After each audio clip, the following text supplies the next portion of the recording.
the end could be near for Bed Bath & Beyond, as it informed in a recent regulatory filing that it received a notice of default from its lender JP Morgan Chase.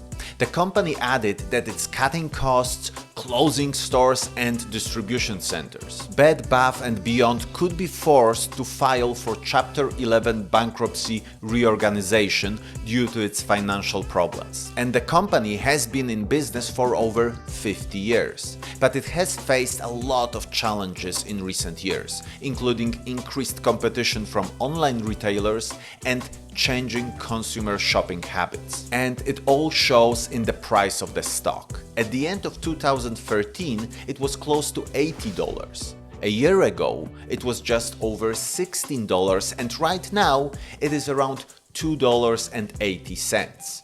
So let's see, is it a bargain or is it a trap? First, we will take a closer look at the owners of this company. Individual insiders. That is an X with 1.7% of the company owned by individual insiders. And we would like to see this number over 2%. And are they buying? That is an X. In the last 6 months, they sold over 7.5 million shares. So half a year ago, individual insiders owned around 8% of the company, and now it is below 2%. That is a red flag. And do super investors own this company? That is an X. Not a single super investor has money in this business. So of course, super investors are not buying.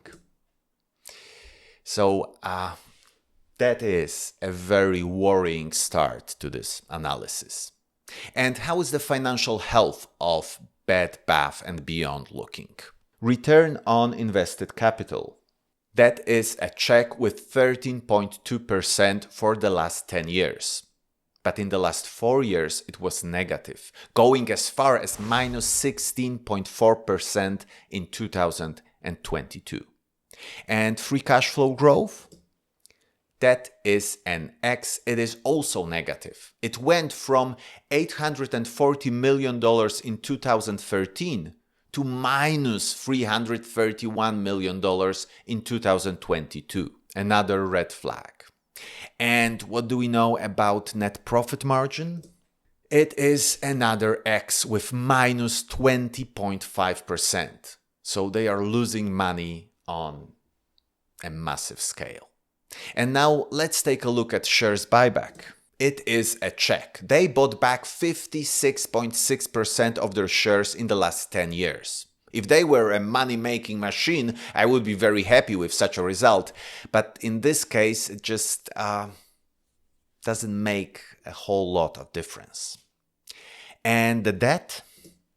It is an X. It would take them over 10 years to pay their debt with a 3-year average free cash flow. And with a current one, it is just not possible, as we know, because of the default. And now let's take a look at dividends. Bed Bath & Beyond does not pay any dividends. They had a dividend program from 2016 till the first quarter of 2020, but now they just can't afford it.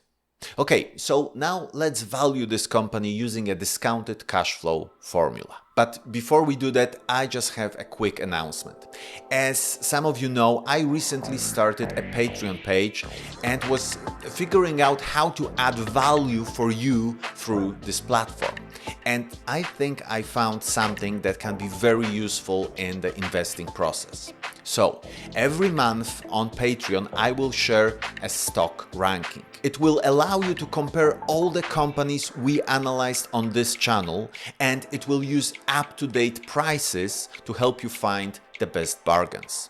So, you get everything in one place. And not only will I post the ranking, but also every month I will make a video in which I will go through the ranking, point out the changes, the new companies, the trends, and the possibilities. So if that sounds interesting to you, then please visit our Patreon page.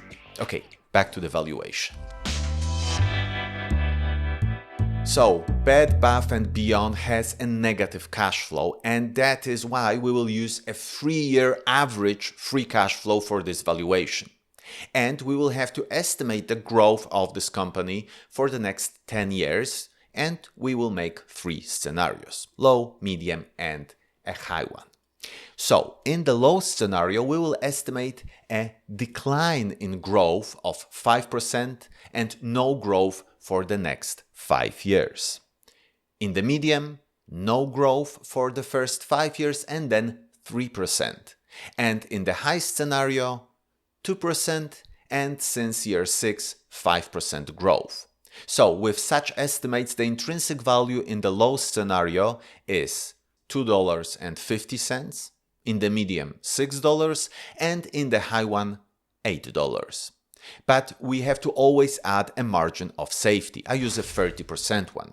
And with such a margin, we get in the low scenario $1.70, in the medium $4.20, and in the high scenario $5.70.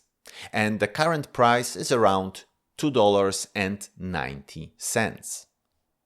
The medium and high scenarios are green, but we have to remember that we used an average free cash flow from the last 3 years, and the current one is actually negative. So this valuation may be actually too optimistic.